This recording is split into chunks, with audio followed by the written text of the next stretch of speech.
এই মুহূর্তে আমাদের জাতীয় নাগরিক পার্টি এনসিপি খুবই সুনির্দিষ্ট 3টি এজেন্ডা নিয়ে আমরা কাজ করছি।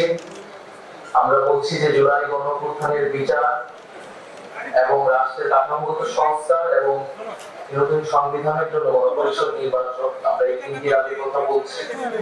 কারণ আমরা মনে করি যে এই সকল ঘটনার মধ্যে দিয়ে আজকের এই প্রেক্ষাপট তৈরি হয়েছে। আপনি আমি এক জায়গায় আমরা কথা একজন আরেকজন শুনতে পাচ্ছি, সেটা প্রেক্ষাপট ছিল জুলাই গণঅভ্যুত্থান এবং হাজারো মানুষের শাহাদাত বরণ। ফলে যদি আওয়ামী ফ্যাসিজমের বিচার নিশ্চিত না করা হয় এবং আমরা আরেকটি স্বৈরাচার বা আরেকটি ফ্যাসিবাদী দেখবো না, সেই নিশ্চয়তাও পাবো না। ফলে বিচার নিশ্চিত করা এবং দৃশ্যমান বিচার নির্বাচনের আগে দেখা, এটাই আমাদের একটি গুরুত্বপূর্ণ দাবি। আমরা খুব সাম্প্রতিক সময়ে দেখতে পাচ্ছি যে ফ্যাসিস্ট আওয়ামী লীগকে পুনর্বাসন করার নানা ধরনের ষড়যন্ত্র বিভিন্ন দিকে চলছে।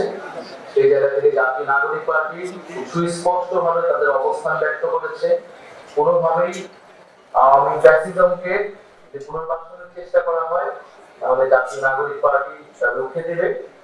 এবং আমরা মনে করি যে আওয়ামী লীগ গত 15 বছর এবং ইতিহাসের দিকে তাকালে এর আগে তারা বাকশাল তৈরি করেছে আওয়ামী লীগের, এবং গত 15 বছরের যে গণহত্যা, গুম এবং জুলাই হত্যাকাণ্ড, এত কিছুর পরে তারা আসলে রাজনৈতিক দল হিসেবে বিবেচিত হতে পারে না, বরং সরকারের উচিত, এবং আমরা সেই দাবি জানাচ্ছি যে আওয়ামী লীগের সন্ত্রাসী সংগঠন হিসেবে ঘোষণা করতে হবে এবং আওয়ামী লীগের নিবন্ধন বাতিল করতে হবে। জাতীয় নাগরিক পার্টির পক্ষ থেকে আমরা এই দাবি জানিয়েছি।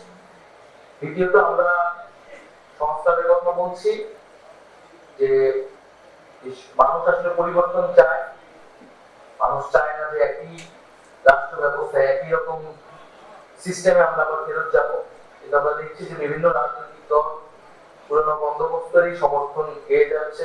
সংস্কারে অনেকেরই আগ্রহ, যতকালই আগ্রহ অনাগ্রহ হোক না কেন, জাতীয় নাগরিক পার্টি এবং এই জুলাই গণঅভ্যুত্থানের যারা আমরা ছিলাম এর সাথে, তারা অবশ্যই সংস্কারের জন্য পরিবর্তনের লক্ষ্যে আমরা কাজ করে যাব।